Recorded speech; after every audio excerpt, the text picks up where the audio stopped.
Howdy, howdy. So, I recently watched a video on a channel called I Am Eloho. Great information on that channel. You should check it out. But basically, the video I watched is in regards to Meg Thee Stallion and the whole uh, her getting shot and all that, and no one should be getting shot for just being, but hey, that's the world.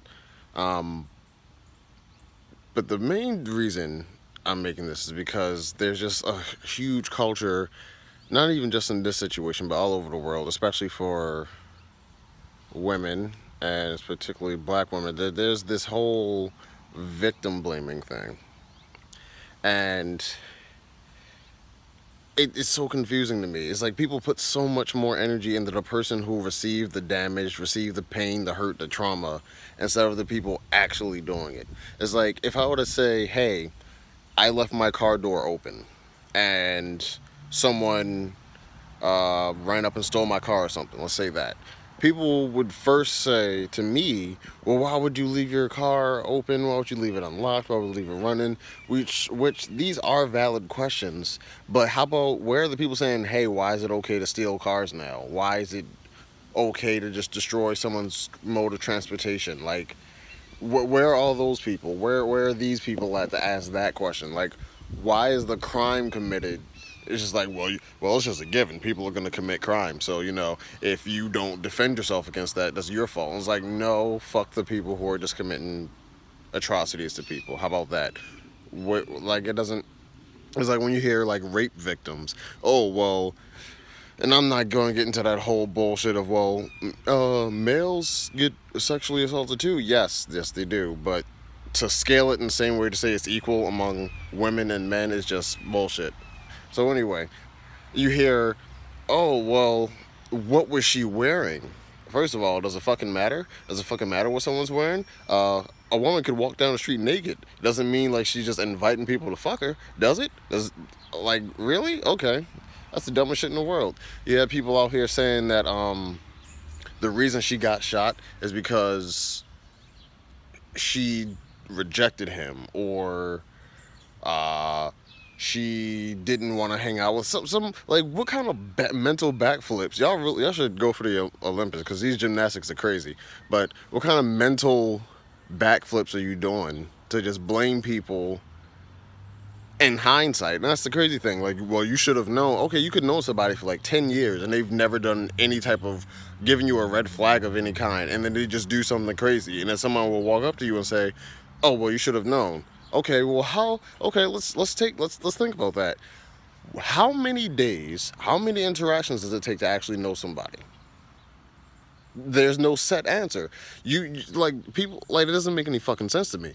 Like, there's no amount of days for that. Like, there's no amount of interactions that you cannot quantify. You literally have to say, like, not necessarily give somebody the benefit of the doubt, but be like, okay, I've known this person for a short time, but all the available information and evidence I have about this person would lead me to believe that they're not some terrible person. And if that's the case, you can't then say the moment they've done something terrible that I should have known that they were terrible this entire time. And it's the same thing about abuse victims. Like, people are like, oh, well, he's hitting you or she's hitting you. Why are you still there? It's just like, okay, let me tell you something. It's easy in any situation to look from the outside looking in, and it's just like, so maybe you can see a full picture that they don't see, or maybe they understand the full picture but their mind isn't working the right way. The thing and here's the thing, the way trauma works, the way fears work, when people feel like they're in an unsafe situation, well, why don't you just tell the police? Because they might go home and not leave the house and die that day. That's why. So you can't just sit here and be like, well, why didn't you think rationally under fear? Why didn't you think rationally under trauma? Why didn't you do what I would do in that situation? First of all, you don't know what you would fucking do until you got into the situation, so you can't just say that. Second of all, you're not working with the same brain, the same trauma, the same experiences, the same memories that this person has, so you can't just immediately say, well, you should have acted in such a way. It doesn't make any sense to me. Um, I, I just don't get it. And it's just, I think it's just the world we live in. Think about the type of person who has to victim blame anyway. There's, in my opinion, there might be more types of people, but there are two types of people that'll victim blame. One is a type of person that just doesn't give a shit about people. That no matter what happens to you, it's your fault. It might be terrible, but you should have done something. You should have seen the future and just should have figured it out. Fuck you, it's your fault, whatever the case. The other type of person, I think, is the type of person that goes out and actually harms people, but doesn't want to take responsibility for it. So that way, when that person goes to victim blame, it validates their own innocence. Like, well, it wasn't me who did anything wrong to this person. If that person suffered, they shouldn't have suffered from it. I'm in the right. I didn't do anything wrong. And it's like, it's a form of projection.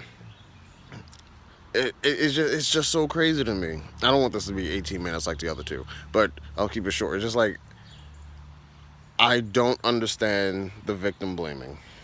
I really don't. And I get it in certain situations, like the car example, like I shouldn't leave my car unlocked. And it's just like, I get it to a certain degree, depending on the situation, but you can't sit here and be like, well, you should have done something to not get shot. You should have done something to... People can just be driving down the street one day in their car, not interacting with anybody, and a stray bullet just shoots them in the head. You're going to tell them, well, you shouldn't have been driving down driving through the city at 6:13 in the evening. It's like, how do you know? How would they know all of this? Like, you went to work today and you got a paper cut. I guess you just should have called out that day if you didn't want a paper cut. You just should have fucking known. And it's just like, it's completely inconsistent. It's irrational. It's stupid. And it's a way of deflecting blame.